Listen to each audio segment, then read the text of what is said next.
എല്ലാവർക്കും നമസ്കാരം. എല്ലാവരും സുഖമായിരിക്കുന്നു എന്ന് കരുതുന്നു. ഇന്നത്തെ റെസിപ്പി ചിക്കൻ റോസ്റ്റാണ്.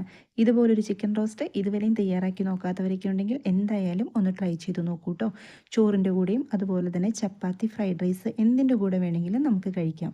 അപ്പോൾ അത് റെസിപ്പി എങ്ങനെയാണ് തയ്യാറാക്കി എടുത്തിരിക്കുന്നതെന്ന് വീഡിയോ എല്ലാവരും കണ്ടു നോക്കൂ. ഞാൻ സ്റ്റൗവിലേക്ക് ഒരു പാൻ വെച്ച് കൊടുത്തിട്ടുണ്ട്. സ്റ്റൗ ഓൺ ചെയ്തിട്ടില്ല കേട്ടോ. ഇതിനകത്തേക്ക് മുളക് പൊടി ചേർത്ത് കൊടുക്കുന്നുണ്ട്. 1.5 ടേബിൾ സ്പൂൺ മുളക് പൊടി, എരിവുള്ള മുളക് പൊടിയാണ് ചേർത്ത് കൊടുത്തിരിക്കുന്നത്. അതുപോലെ തന്നെ 1.25 ടേബിൾ സ്പൂൺ മല്ലിപ്പൊടിയും കൂടി ചേർത്ത് കൊടുത്തിട്ടുണ്ട്. ഇനി ഇതിനകത്തേക്ക് ഒരു 1/4 ടീസ്പൂണിൽ താഴെ പെരിഞ്ജീരകമാണ് ചേർത്ത് കൊടുക്കേണ്ടത്. അതുപോലെ തന്നെ ഇതിനകത്തേക്ക് ഒരു കഷ്ണം ബേ ലീഫ്, ഒരു 3-4 കഷ്ണം കറുകപ്പട്ട, 2 ഗ്രാമ്പൂ, അതുപോലെ 2 ഏലക്കായ. ഇത്രയും നമ്മൾക്ക് ഇതിനകത്തേക്ക് ഒന്ന് ഇട്ട് കൊടുക്കുക. ഈ സമയത്ത് നമ്മുടെ വീഡിയോ കണ്ടുകൊണ്ടിരിക്കുമ്പോൾ ഒന്ന് സബ്സ്ക്രൈബ് ചെയ്യാനും അതുപോലെ തന്നെ ലൈക്ക് ചെയ്യാനും മറന്നു പോകില്ല കേട്ടോ. ഇനി സ്റ്റൗ ഓൺ ചെയ്തിട്ട് ഇതെല്ലാം കൂടി നല്ലപോലെ ഒന്ന് ചൂടാക്കിയെടുക്കുക. തീ നല്ലപോലെ കുറച്ച് വെച്ച് കൊടുക്കുക കേട്ടോ. ചിക്കനൊക്കെ നമ്മൾക്ക് പല രീതിയിലും തയ്യാറാക്കിയെടുക്കാം. ചിക്കനൊക്കെ തയ്യാറാക്കിയെടുക്കുന്ന ആ ഒരു കൂട്ടിൻ്റെ വ്യത്യാസത്തിൽ ചിക്കൻ്റെ ടേസ്റ്റിലും വ്യത്യാസം വരും അല്ലേ. ഈ ഒരു കൂട്ട് ചേർത്തിട്ട് ഇനി ചിക്കൻ തയ്യാറാക്കി നോക്കൂ. നല്ലപോലെ ചൂടായി കിട്ടിയിട്ടുണ്ട്. ഞാൻ സ്റ്റൗ ഓഫ് ചെയ്ത് കൊടുത്തിട്ടുണ്ട്. ഇനി നമ്മൾക്കിത് സ്റ്റൗവിൽ നിന്ന് മാറ്റിയിട്ട് ആറിയതിന് ശേഷം ഒന്ന് പൊടിച്ചെടുക്കുക. സ്റ്റൗ ഓൺ ചെയ്തിട്ട് ഞാനൊരു പാൻ വെച്ച് കൊടുത്തിട്ടുണ്ട്. ചേർത്ത് കൊടുത്തത് വെളിച്ചെണ്ണയാണ്. വെളിച്ചെണ്ണ അല്ലെങ്കിൽ നിങ്ങൾ ഉപയോഗിക്കുന്ന ഏത് എണ്ണയാണോ അതിൽ തയ്യാറാക്കിയെടുക്കാം. ഒരു 1/4 ടീസ്പൂണിലും താഴെ പെരിഞ്ജീരകം ചേർത്ത് കൊടുക്കുക. ഇനി ഇതിനകത്തേക്ക് കുറച്ച് കറിവേപ്പിലയും കൂടി ഇട്ട് കൊടുക്കുക. കറിവേപ്പിലയും അതുപോലെ തന്നെ പെരിഞ്ജീരകവും നല്ലപോലെ ഒന്ന് പൊട്ടി ചൂടായി വന്നതിന് ശേഷം കുറച്ച് നാളികേരത്തിൻ്റെ കൊത്ത് ചേർത്ത് കൊടുക്കുക. ചിക്കൻ റോസ്റ്റും ചിക്കൻ കറിയൊക്കെ തയ്യാറാക്കി എടുക്കുമ്പോൾ കുറച്ച് നാളികേരത്തിൻ്റെ കൊത്തും ഇതുപോലെ ഒന്ന് വറുത്തിടാച്ചാൽ നല്ല ടേസ്റ്റ് ആയിരിക്കും അല്ലേ. ഇത് ആദ്യമേ തന്നെ ഇട്ട് കൊടുത്തോളൂ. ഇനി നിങ്ങൾക്ക് സെപ്പറേറ്റ് നാളികേരം വറുത്തെടുക്കണമെങ്കിൽ അങ്ങനെയാവാം കേട്ടോ. ഞാൻ 2-3 വറ്റൽ മുളക് ചേർത്ത് കൊടുത്തിട്ടുണ്ട്. അതിനുശേഷം ഒന്നും കൂടി നല്ലപോലെ ഒന്ന് ഇളക്കി യോജിപ്പിച്ച് കൊടുത്തിട്ടുണ്ട്. ഇനി ഇതിനകത്തേക്ക് ചേർത്ത് കൊടുക്കേണ്ടത് സവാളയാണ്. 2 വലിയ സവാള എടുത്തിട്ടുണ്ട്. അപ്പോൾ ചിക്കൻ എത്രയാണോ എടുക്കുന്നത് അതിൻ്റെ അളവനുസരിച്ച് വേണം ഇതെല്ലാം കൂട്ടിയും കുറച്ച് എടുക്കാനായിട്ട്. സവാള കനം കുറഞ്ഞ് ഇതുപോലെ നീളത്തിലൊന്ന് അരിഞ്ഞെടുക്കുക. അതൊക്കെ എല്ലാവർക്കും അറിയാവുന്നതാണ്. കനം കുറഞ്ഞൊക്കെ അരിഞ്ഞെടുക്കുക വെച്ചാൽ നമുക്ക് പെട്ടെന്ന് വഴന്ന് കിട്ടും.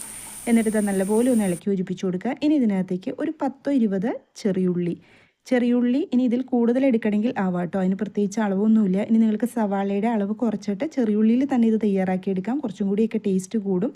ഈ ഒരു സമയത്ത് ഇതിനകത്തേക്ക് കുറച്ച് ഉപ്പ് ചേർത്ത് കൊടുക്കുക. ഉപ്പ് ഇപ്പം കുറച്ച് ചേർത്ത് കൊടുത്താൽ മതി. വേണമെച്ചാൽ നമുക്ക് പിന്നീട് ചേർത്ത് കൊടുക്കാം കേട്ടോ.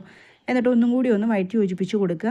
ഇനി നമ്മൾക്ക് ഇതിനകത്തേക്ക് പച്ചമുളക് ചേർത്ത് കൊടുക്കണം. സവാളയുടെയും ചെറിയുള്ളിയുടെയൊക്കെ നിറമൊക്കെ അത്യാവശ്യം മാറി കിട്ടിയിട്ടുണ്ട്. 1-2 പച്ചമുളക്. അപ്പം ഞാൻ ഒരു പച്ചമുളകേ ചേർത്ത് കൊടുത്തിട്ടുള്ളൂ. അതിനുശേഷം ഇതിനകത്തേക്ക് ഇഞ്ചി വെളുത്തുള്ളി പേസ്റ്റാണ് ചേർത്ത് കൊടുക്കുന്നത്. ഒരു 8 അല്ലി വെളുത്തുള്ളിയും ഒരു കഷ്ണം ഇഞ്ചിയും നന്നായിട്ട് ഞാൻ അരച്ചെടുത്തിട്ടുണ്ട്.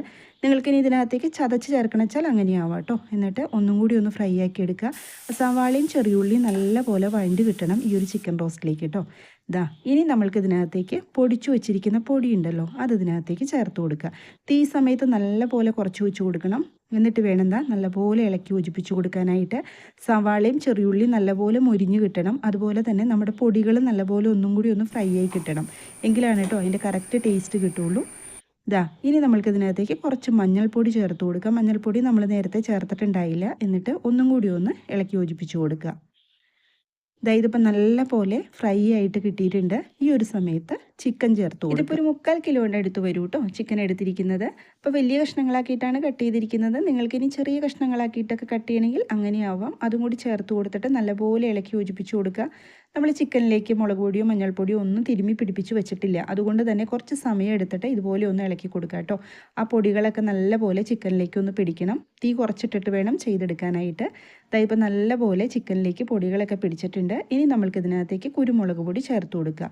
കുരുമുളക് പൊടി ഓരോരുത്തരുടെ എരിവിന് ആവശ്യമുള്ളത് ചേർത്ത് കൊടുക്കുക കേട്ടോ. ഞാൻ ഒരു 1/2 ടീസ്പൂൺ അത്രയും ചേർത്ത് കൊടുത്തിട്ടുള്ളൂ. എന്നിട്ട് വെള്ളവും കൂടി ഒഴിച്ചു കൊടുത്തിട്ടുണ്ട്. ഇനി ഒന്ന് ഇളക്കി യോജിപ്പിച്ച് കൊടുക്കുക. വെള്ളം വളരെ കുറച്ച് മാത്രമേ കൊടുത്തിട്ടുള്ളൂ. അത്രയും കൊടുത്താൽ മതി. ചിക്കനിൽ നിന്നും അത്യാവശ്യം നല്ലപോലെ വെള്ളം ഇറങ്ങും. അതുകൊണ്ട് കൂടുതൽ വെള്ളം കൊടുക്കണ്ട.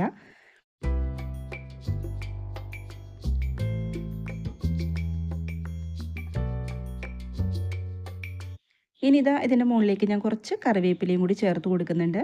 എന്നിട്ടിത് അടച്ചു വെച്ചിട്ട് ഒന്ന് കുക്ക് ചെയ്തെടുക്കണം. ചെറിയ തീയിലിട്ട് കൊടുക്കുക. ഇടയ്ക്ക് നമ്മളിത് തുറന്നു നോക്കിയിട്ട് ഒന്ന് ഇളക്കി യോജിപ്പിച്ച് കൊടുക്കുകയും വേണം കേട്ടോ. അപ്പം ഞാൻ 2-3 പ്രാവശ്യം ഇത് തുറന്നു നോക്കിയിട്ട് ഇളക്കി യോജിപ്പിച്ച് കൊടുത്തിട്ടുണ്ടായിരുന്നു. ഈ ഒരു സമയം കൊണ്ട് നമ്മുടെ ചിക്കനൊക്കെ അത്യാവശ്യം നല്ലപോലെ വെന്ത് കിട്ടിയിട്ടുണ്ട്. ഇത് ഈ രീതിയിൽ എടുക്കണമെങ്കിൽ എടുക്കാം കേട്ടോ ചിക്കൻ. കാരണം നമുക്ക് കുറച്ച് ഗ്രേവി ആയിട്ടൊക്കെ എടുക്കണമെന്ന് വെച്ചാൽ ഇങ്ങനെ തന്നെ എടുക്കാവുന്നതാണ്. പക്ഷേ നമ്മൾ ഇന്ന് കുറച്ച് ഡ്രൈ ആയിട്ടാണ് എടുക്കുന്നത്. അപ്പോൾ ചെറിയ തീയിലിട്ടിട്ട് ഞാനിതൊന്നും കൂടി വറ്റിച്ചെടുക്കുന്നുണ്ട്. അങ്ങനെ ചെയ്തെടുക്കുമ്പോൾ നമ്മുടെ ചിക്കൻ്റെ കളറൊക്കെ മാറിയിട്ട് നല്ല ഡാർക്ക് കളറിലേക്ക് കിട്ടും. ഇനി ഇത് അതിനകത്തേക്ക് ഞാൻ ഒരു തക്കാളി ചേർത്ത് കൊടുക്കുന്നുണ്ട്. ചെറുതായിട്ട് കട്ട് ചെയ്തിട്ട് തക്കാളി ഈ സമയത്ത് ചേർത്ത് കൊടുത്താൽ മതി. നമ്മൾക്കിത് ഒന്നും കൂടി അടച്ചു വെച്ചിട്ട് ഒന്ന് കുക്ക് ചെയ്യേണ്ടതാണ്. ഒന്ന് ഇളക്കി യോജിപ്പിച്ച് കൊടുക്കുക. ഈ സമയത്ത് ബെല്ലൈക്കൺ ഒന്ന് പ്രസ് ചെയ്തിട്ട് ഓൾ എന്ന ഓപ്ഷൻ എനേബിൾ ചെയ്ത് വെക്കണം കേട്ടോ. അപ്പോഴാണ് ഞാൻ അപ്ലോഡ് ചെയ്യുന്ന വീഡിയോസിൻ്റെ എല്ലാം നോട്ടിഫിക്കേഷൻ കിട്ടുള്ളൂ. കുറച്ച് കറിവേപ്പിലയും കൂടി ഞാൻ ചേർത്ത് കൊടുത്തിട്ട് ഒന്നും കൂടി ഇളക്കി യോജിപ്പിച്ചിട്ട് അടച്ചു വെച്ച് കൊടുക്കുന്നുണ്ട്. തീ നല്ലപോലെ കുറച്ച് വെച്ച് കൊടുക്കണം. അതുപോലെ ഇടയ്ക്ക് നമ്മൾ തുറന്നിട്ട് ഇളക്കി കൊടുക്കുകയും വേണം. ഈ ഒരു സമയം കൊണ്ട് നമ്മുടെ ചിക്കൻ റോസ്റ്റ് ഇവിടെ റെഡിയായി കിട്ടിയിട്ടുണ്ട്. ഇതുപോലെ തയ്യാറാക്കി നോക്കാത്തവരൊക്കെ ഉണ്ടെങ്കിൽ എന്തായാലും ട്രൈ ചെയ്ത് നോക്കണം കേട്ടോ. ഈ ഒരു മസാലക്കൂട്ടിൽ സൂപ്പർ ടേസ്റ്റാണ്. തയ്യാറാക്കി നോക്കിയിട്ട് ഫീഡ്ബാക്ക് കമൻറ്റ് ബോക്സിൽ പറയണേ. ഇന്നത്തെ റെസിപ്പി എല്ലാവർക്കും ഇഷ്ടമായി എന്ന് കരുതുന്നു. വീഡിയോ ഇഷ്ടമായാൽ സബ്സ്ക്രൈബ് ചെയ്യാനും അതുപോലെ തന്നെ ലൈക്ക് ചെയ്യാനൊന്നും ആരും മറന്നു പോകല്ലേ. മറ്റൊരു റെസിപ്പിയുമായിട്ട് വീണ്ടും കാണാം. എല്ലാവരും സന്തോഷമായിട്ടിരിക്കുക. Thank you.